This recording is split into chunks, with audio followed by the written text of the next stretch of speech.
Я даже не верю.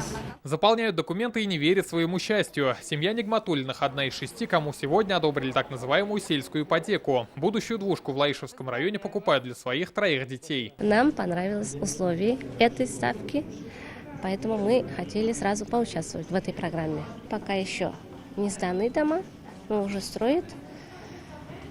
Хотели детям иметь квартиру.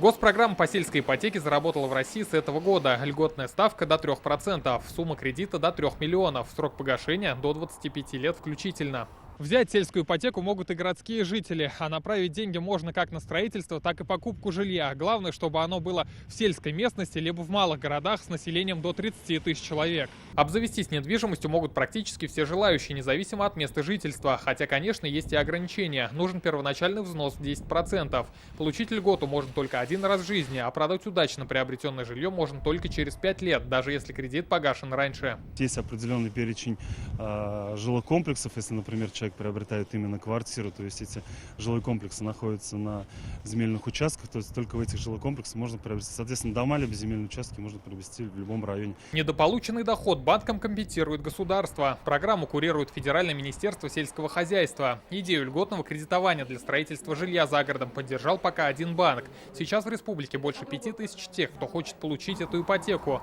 1,5 из них уже подали заявки. С учетом того, что спрос превышает предложение, документы тщательно проверяются. Где-то 400 клиентам мы отказали.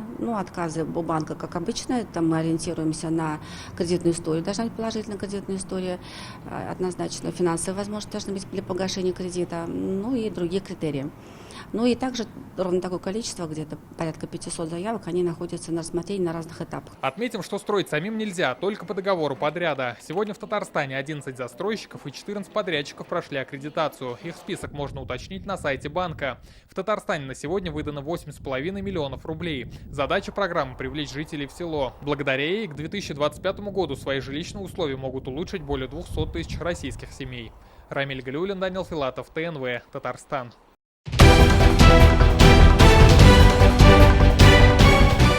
Все новости дня, выпуски программы «Новости Татарстана», программы и фильмы на сайте tnv.ru и на YouTube-канале ТНВ.